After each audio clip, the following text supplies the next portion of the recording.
Why you can't be alone with your thoughts anymore. There was a time when being alone was ordinary, not dramatic, not spiritual, not something people had to schedule like a luxury. You could walk without headphones, wait without checking a screen, sit by a window without needing a video, a message, or a podcast, or a distraction. You could be in a room with your own mind and not immediately feel the need to escape it. Now, for many people, that has changed. Silence feels heavier, stillness feels awkward. A few empty minutes feel strangely uncomfortable. The moment nothing is happening, the hand moves, the phone lights up, music starts, a video plays, a feed opens, a message gets checked. Something, anything must fill the space. And if nothing fills it, something unsettling begins to rise. Restlessness, anxiety, boredom, a feeling of being trapped with yourself. A low grade discomfort that is hard to explain. This is becoming one of the defining experiences of modern life. People are surrounded by constant input, constant stimulation, constant digital companionship, and yet many of them feel increasingly unable to sit with their own minds. Not because they're weak, not because they're broken, but because the modern world has trained them away from solitude, away from silence, away from the slow, honest contact that happens when there is nothing left to distract them from what is already inside. This matters more than it seems, because the inability to be alone with your thoughts is not just a small comfort issue, it changes your relationship with yourself, with truth, with emotion, with attention, with peace. If you cannot be alone, then every quiet moment starts feeling like something to survive. Every empty space becomes a problem to solve. Every unfilled minute becomes a cue to consume. And once that pattern gets strong enough, you're no longer simply using distraction, you are depending on it. That dependency changes your life. Because some of the most important things in life only become available in silence: clarity, self knowledge, emotional honesty, deep rest, real player, thought, insight, memory, grief, peace, meaning. None of these things usually arrive through constant stimulation. They arrive when the mind slows down enough for deeper layers of life to speak. But if you have trained yourself to run every time the silence begins, then those deeper layers remain harder to reach. This is why so many people feel internally crowded and strangely disconnected at the same time. They are never fully alone, but rarely deeply with themselves. They are constantly entertained, but often inwardly unclear. They are always near content, but farther and farther from their own center. That is the tragedy. Because a person can live for years in constant digital contact and still avoid one of the most important relationships in life: the relationship with their own mind. That relationship is built in quiet, in waiting, in reflection, in staying long enough with yourself. That was what is hidden can become visible, but modern life has made staying difficult. The world now offers too many access, Too many ways to interrupt discomfort before discomfort can say what it came to say. Too many ways to fill the room before your own thoughts have a chance to enter it fully. And because those exits are always available, people begin mistaking escape for relief. They think the problem is silence, but often the problem is that silence is revealing how much has gone unfelt, unprocessed, and unexamined beneath the noise. That is why you can't be alone with your thoughts anymore. Not because silence became dangerous, but because too much in modern life has trained you to fear what might surface when the noise is gone. The modern person is rarely truly alone. Even in an empty room, there's still the phone, still the feed, still the playlist, still the podcast, still the inbox, still in a group chat, still the world waiting behind the glass of a screen. That has changed the human experience in profound ways. Loneliness still exists deeply, but pure solitude is becoming rarer. And with it, many people are losing something they do not fully understand until it is gone: their tolerance for inner life, their ability to sit in unfilled time without reflexively escaping it, their ability to remain present long enough for thoughts to deepen, emotions to clarify, and self awareness to grow. Instead, many now live in a state of constant partial contact, always near something external, always one step away from the interruption, always able to avoid with the next uncomfortable thought before it has fully formed. This may feel harmless, even useful. After all, modern life is stressful. People are tired, anxious, overwhelmed. Of course, they want to relieve. Of course, they want background noise. Of course, they want something to soften the edges of silence. But there is a difference between comfort and dependence. And once a person can no longer remain alone with their own mind without immediately seeking escape, something important has changed.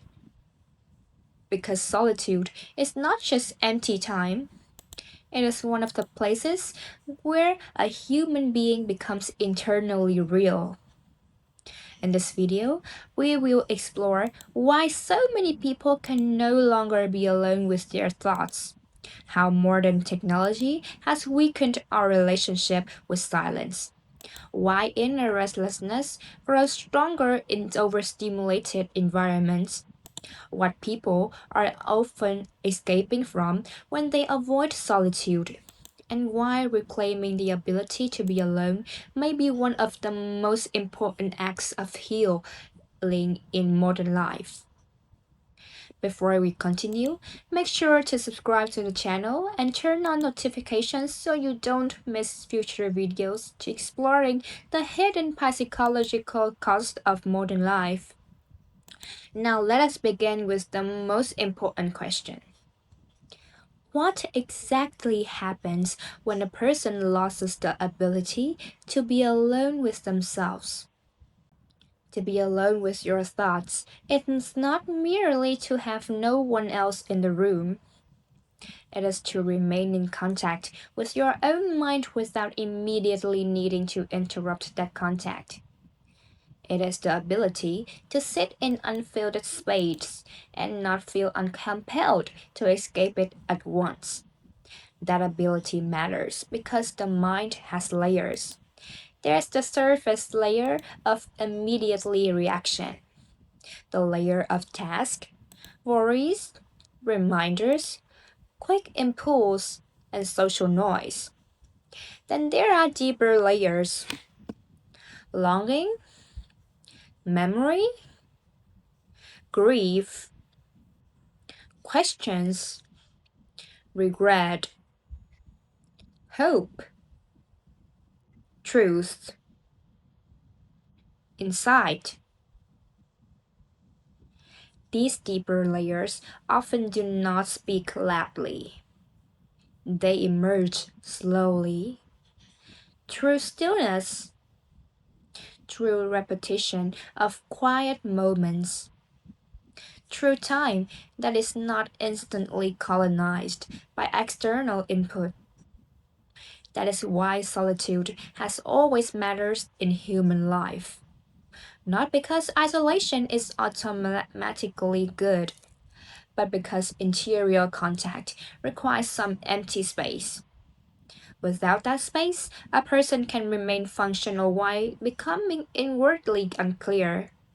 They can stay busy enough to avoid themselves, distracted enough to postpone inner honesty, stimulated enough to keep silence from ever revealing what lies beneath it.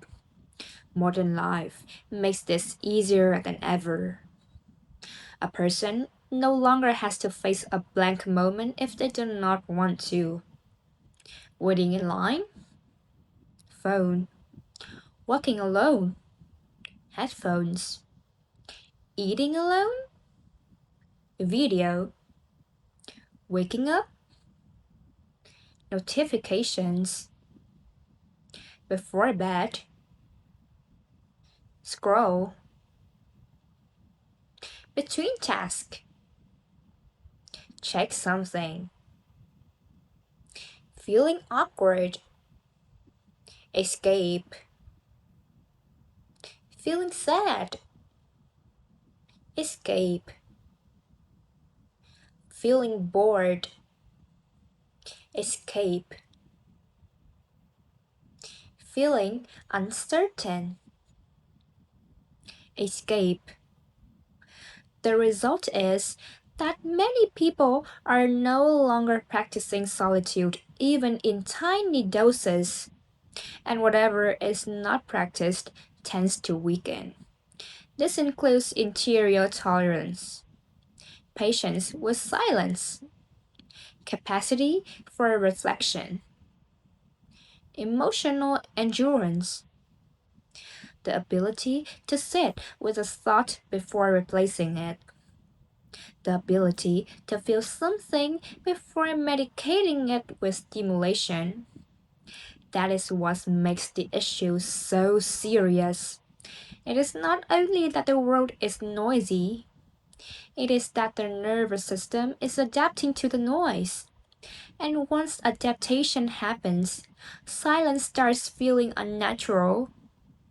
Not because silence changed, but because you did. The mind begins expecting constant input. The body begins expecting interruption. The inner world begins feeling less familiar than the external one. That is where the trouble begins. Because a human being who is no longer at home in their own mind becomes easier to distract, easier to exhaust, and easier to keep from confronting what most needs attention.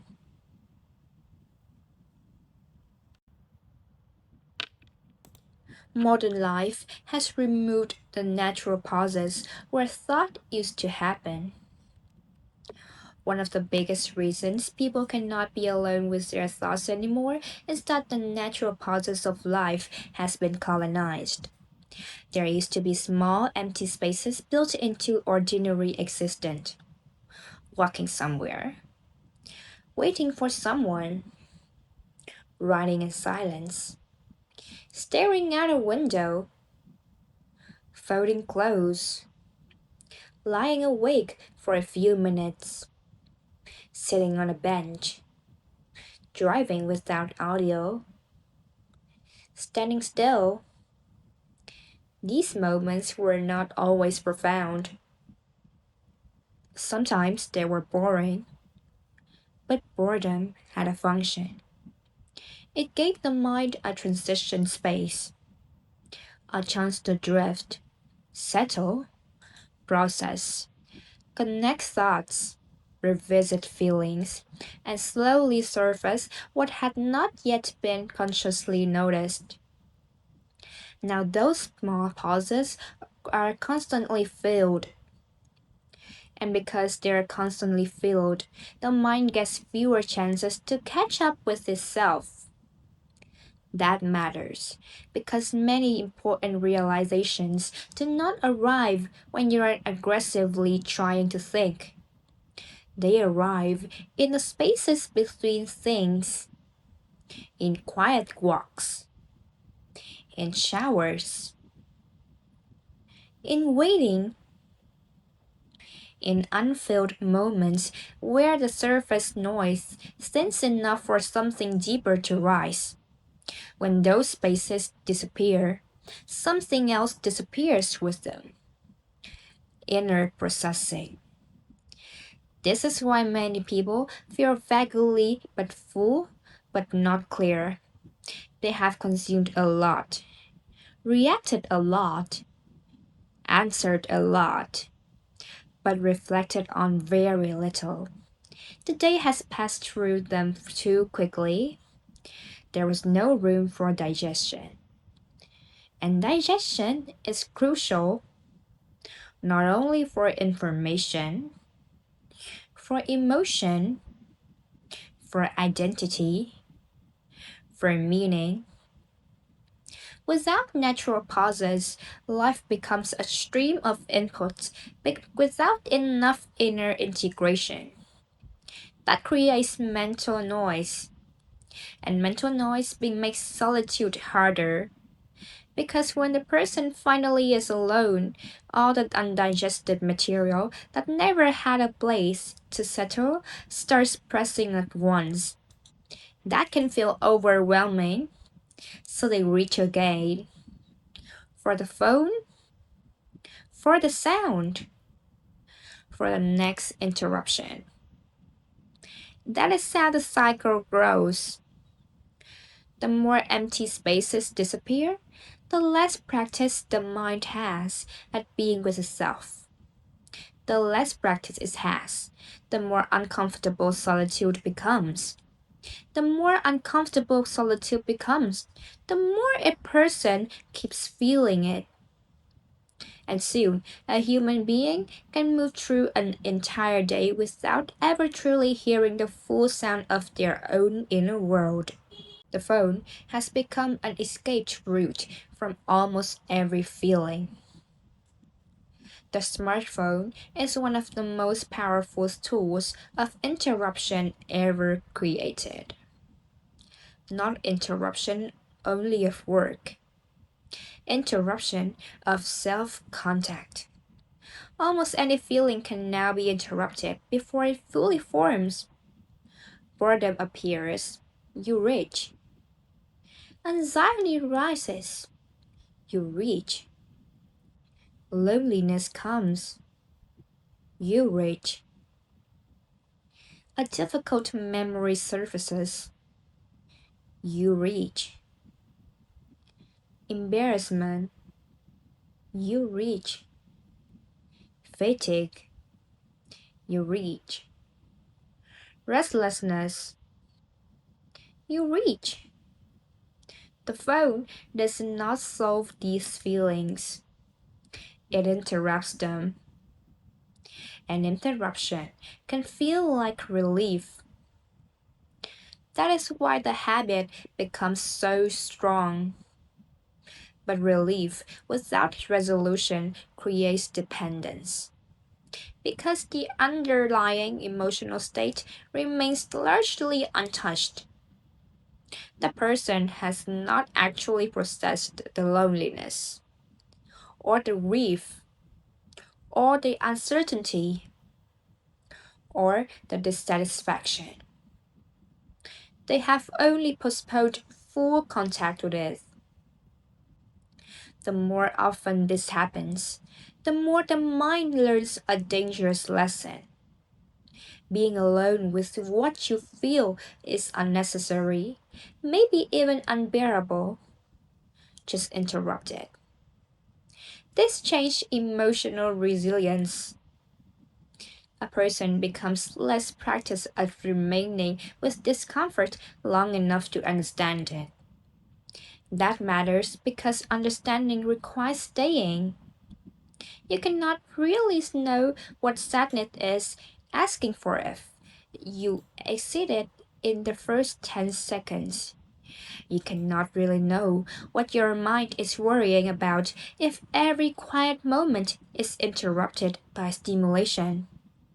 You cannot really know whether you are lonely, grieving, directionless, exhausted, or simply overstimulated if the first response is always escape. This is why the phone is not just a distracting device. It is often a self interruption device, a machine for keeping deeper contact away. Again, not because phones are evil in themselves, but because their constant availability makes emotional avoidance easier than any other era in history. And what becomes easy becomes habitual. Eventually, a person may not even notice they are reaching to escape feeling. They just know what silence feels bad and the phones feels safer. That is a huge shift. Because once safety becomes associated with interruption rather than with inner steadiness, solitude starts feeling threatening. Not because something terrible always happens there, but because the self is no longer familiar territory. Silence feels uncomfortable because it reveals what noise hides. Many people think they hate silence. Often, what they really hate is what silence reveals. When the noise stops, certain things become harder to avoid. Fatigue becomes visible, loneliness becomes visible, regret becomes visible, confusion becomes visible, emotional pain becomes visible, unresolved decisions becomes visible. The gap between how a person is living and how they want to live can become visible. That is not easy to face, especially in a culture full of fast assets. If a person has spent years using stimulation to keep from feeling certain truths too clearly, then silence can feel almost threatening. It is not empty, it is exposing. This is one reason the first minutes of real quiet often feel more agitating than restful. The system has not settled yet. What was repressed begins to move. Thoughts appear. Feelings press upward. Tension becomes noticeable. That can make a person conclude that silence is the problem. But often silence is just a mirror. It is showing what the noise had been hiding. And that is why so many people do not stay there long enough. They leave before the deeper movement has a chance to become clarity. They escape before discomfort becomes insight. They interrupt before truth becomes conscious. This keeps them stuck because what is avoided does not disappear. It often grows more confusing, more powerful, more ambient. It shapes mood from underneath. Now the person does not just avoid silence because it feels boring. They avoid it because it carries the possibility of contact with themselves. And self contact can be painful when too much has gone unexamined. This is one of the tragedies of modern life. People become afraid of the very conditions that could help them heal, not because healing is impossible, but because the first doorway into healing often feels like discomfort. And discomfort is now treated as something to eliminate immediately rather than sometimes something to listen to. That is why silence feels so hard. It is not always empty. It is often full of delayed truth. You are constantly stimulated, but rarely internally settled. A person can be surrounded by stimulation and still feel deeply unsettled. In fact, constant stimulation often creates more internal unsettledness because stimulation is not the same as peace. The internet, music, shows, podcasts, feeds, and messages can feel attention, but they do not necessarily calm the nervous system in a deep way. Many forms of modern distraction are not soothing, they're simply occupying. And occupied is not the same thing as settled. This is why a person can spend all evening online and still feel strangely agitated afterward. Their mind has something to do a whole time, but it never fully returned to itself. It never exhaled deeply. It never unclenched. It never became simple enough for quiet to feel natural. That is a serious issue because the ability to be alone with your thoughts depends partly on internal settledness. If the nervous system is overstimulated, then being alone can feel like being locked in a room with static, too much residual noise, too much unfinished impressions, too much emotional residue. This is one reason people keep needing more input, not because the input is healing them, but because it is masking the fact that they are not actually settled underneath. The input becomes a cover over the static. Take it away, and they feel the unrest immediately. Then they interpret that unrest as proof that they need more distraction. But often the opposite is true. They need less stimulation, less switching, less noise, more time for the system to calm down, more contact with slower forms of life. Because solitude becomes easier when the inner weather is calmer, and the inner weather becomes calmer when life is not constantly hitting the system from 10 directions at once. Modern life makes this difficult by rewarding stimulation everywhere. But difficulty does not remove truth. A person who never lets their mind settle will eventually struggle to be alone not because they hate themselves necessarily, but because they have lost touch with what inner quiet even feels like. If you are never alone, your inner life becomes weaker. Inner life needs practice, just as focus needs practice. Patience needs practice. Courage needs practice. The ability to be with yourself also needs practice.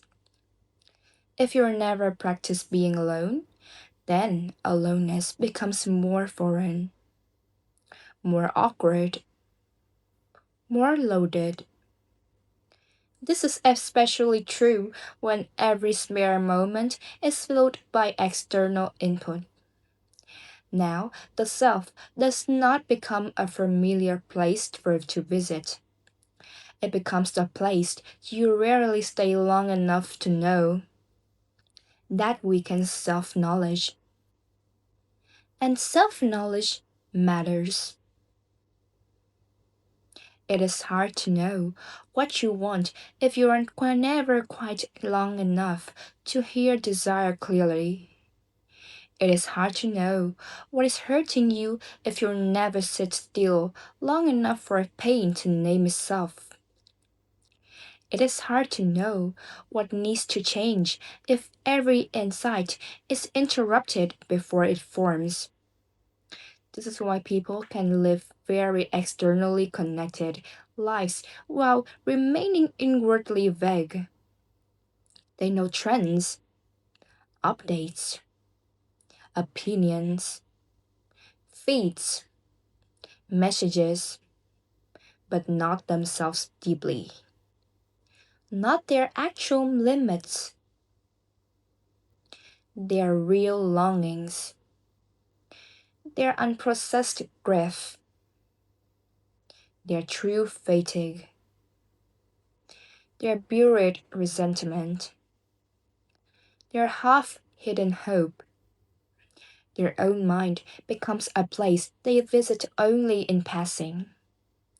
That weakens inner authority, because inner authority grows when a person has enough ongoing contact with themselves to recognize what is true and what is noise. Without that contact, people becomes easier to steer, easier to pressure, easier to distract, easier to feel from outside. This is why the inability to be alone with your thoughts is not just emotionally inconvenient, it is spiritually and psychological costly. Because a person who no longer knows how to return to themselves begins depending more and more on the world to tell them what they feel, what matters, what to do, and who to be. That is not strength, that is inner underdevelopment. And the cure for underdeveloped inner life is not more stimulation, it is more honest contact, usually slower, usually quieter, usually less comfortable at first, but profoundly important. Being unable to be alone makes relationships thinner too. A surprising consequence of avoiding solitude is that it can weaken relationships. At first, that sounds strange. Wouldn't avoiding aloneness make someone more social? Not necessarily, because a person who cannot be alone often end up using relationships as another way to avoid self-contact. They need noise, need response, need external reassurance, need constant connection, not only out of love, but out of fear of what quiet might reveal. That creates pressure because relationships cannot carry the full burden of a person's inability to be with themselves. Eventually, it makes presence weaker. A person who has no inner steadiness often enters relationships seeking escape more than encounter, validation more than truth, occupation more than intimacy. That creates shallowness because intimacy requires presence, and presence requires some ability to remain steady without constantly fleeing into distraction or demanding emotional management from the other person. This is one reason conversations can start feeling thinner in the digital age. People are together, but half elsewhere. Or they talk, but not from depth. Or they need constant stimulation around the interaction.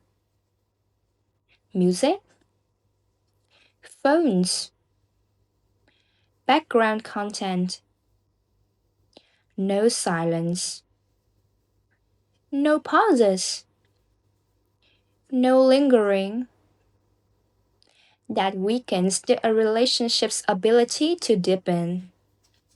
Because deep connection often grows in the same time condition that the inner life grows. Silence, attention, patience, mutual presence, the ability not to panic when nothing flashy is happening. A person who cannot be alone with themselves often struggle with these lower relational conditions too. So relationships become more stimulation but less grounding, more frequent but less nourishing, more visible but less intimate. That is not because love is impossible, but because both solitude and intimacy require one shared skill, the ability to remain present long enough for something real to emerge. If that skill is weakened everywhere, both selfhood and the relationships suffer. The world is training you to avoid your inner life because avoidance is profitable. There's a large system behind this problem.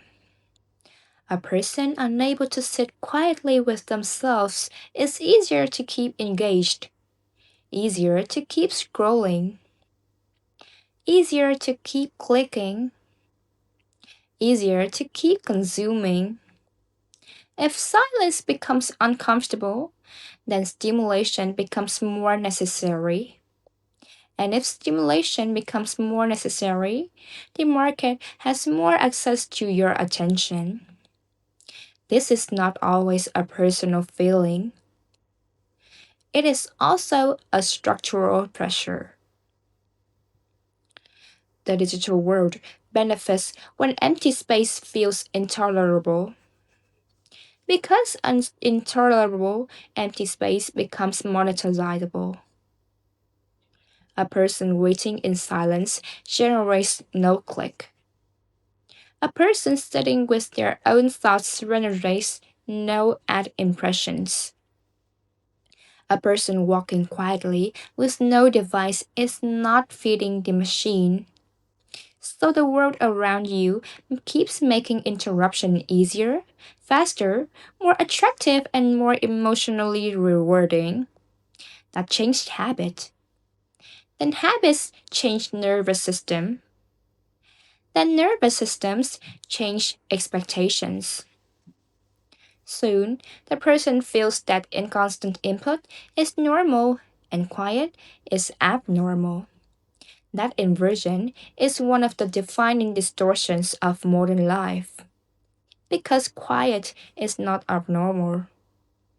It is one of the native conditions of human depth. But a system that profits from attention has very incentive to keep you from living there too comfortably. This is why learning to be alone again matters so much.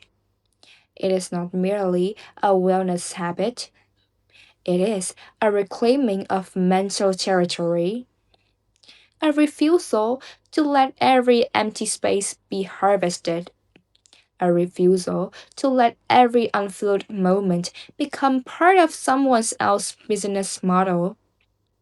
That is deeply important because if you do not protect any space for your own mind to exist without interruption, then more and more of your interior life belongs to outside systems. And a mind that never experienced its own unclaimed silence becomes easier to own without realizing it. Relearning solitude is one of the quiet ways people become whole again. The good news is that the inability to be alone with your thoughts is not permanent. It can be retrained. But the process is usually humbling because at first, solitude may not feel peaceful. It may feel noisy, crowded, uncomfortable, agitating. This is not failure. It often means the mind is finally becoming audible again. What was buried begins surfacing. What was postponed begins arriving. What was covered begins becoming visible. That can feel hard, but it is also the beginning of reconnection.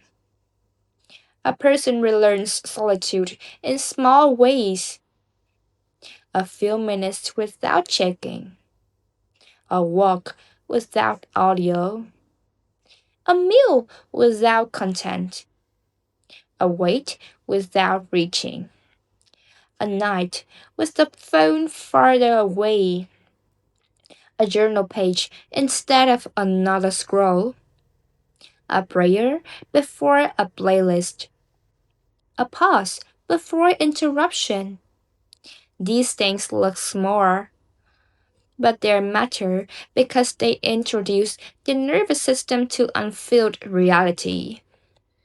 At first, unfilled reality may feel raw, then unfamiliar, then tolerable, then slowly meaningful. Because once the panic of silence softens, something else often appears: clarity, relief, rest, memory, inner truth, a less performative kind of life. There's where a person begins returning to themselves, not by force, not by dramatic spiritual awakening, often by repeated contact with moments they once escaped. That is powerful because wholeness rarely comes only from adding more. Sometimes it comes from subtracting what kept you from hearing your own life clearly. And solitude, when relearned, becomes less like punishment and more like homecoming. Not always easy, but increasingly honest. And honest inner life is one of the foundations of peace. A society that cannot be alone with itself becomes easier to distract and harder to deepen. If people lose the ability to sit quietly, reflect, grieve, pray, think, or simply remain with themselves, then many other things weaken too. Attention weakens, depth weakens, moral seriousness weakens, creativity weakens, relational presence weakens. A culture full of constant noise produces people who may be informed, entertained, and connected, yet internally fragile.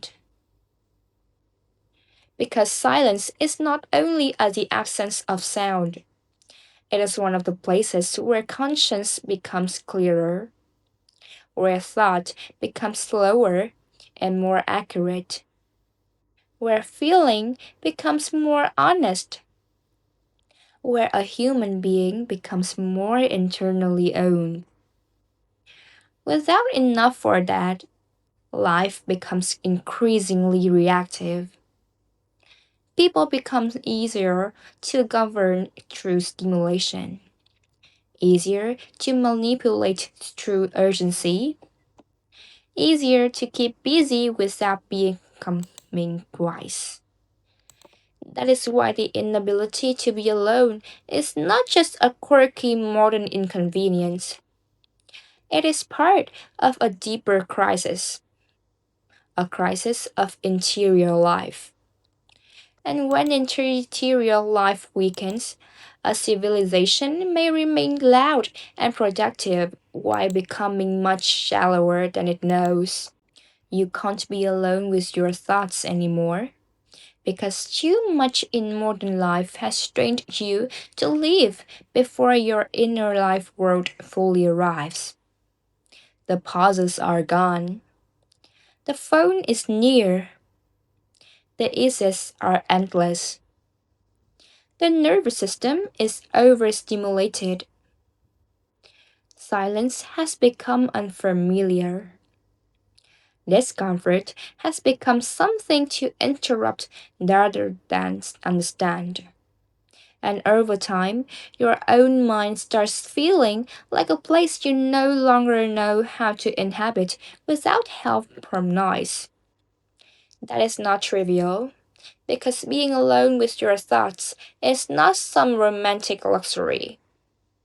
It is part of being a whole person, part of hearing yourself, part of understanding your life, part of feeling deeply, part of recovering from what the world keeps doing to your attention and your heart. This does not mean solitude is always easy. Often it is not. Sometimes it hurts. Sometimes it exposes. Sometimes it reveals how long you have been avoiding yourself. But that difficulty does not mean solitude is the enemy. Often it means solitude is finally telling the truth, and truth is uncomfortable before it becomes freeing. The good news is that the ability can return. You can become less afraid of silence, less dependent on interruption, less reactive to boredom, less estranged from your own mind. But that return will likely ask for one thing in the modern life world hates: enough emptiness for your inner life to become audible again, enough patience to not to flee immediately, enough courage to stay, because beneath the discomfort, another life is waiting, a quieter one, a steadier one, a more honest one, a life in which you are no longer constantly running from your own company. That is why you can't be alone with your thoughts anymore. And that is why learning to be alone again may be one of the deepest forms of healing available to you. Not because isolation saves you, but because inner contact changed you. And a person who can finally sit with themselves without panic is a person who has begun returning home. So, what do you think makes it harder for people to be alone with their thoughts today? Phone? Stress? Silence? Unprocessed pain? Or the fact that modern life gives us almost no empty space at all? Let me know in the comments. And if you enjoyed this video, do not forget to like, subscribe, and turn on notifications so you do not miss the next deep dive into the hidden psychological cost of modern life. Because some of the biggest battles today are not always visible. They happen quietly when the room gets silenced.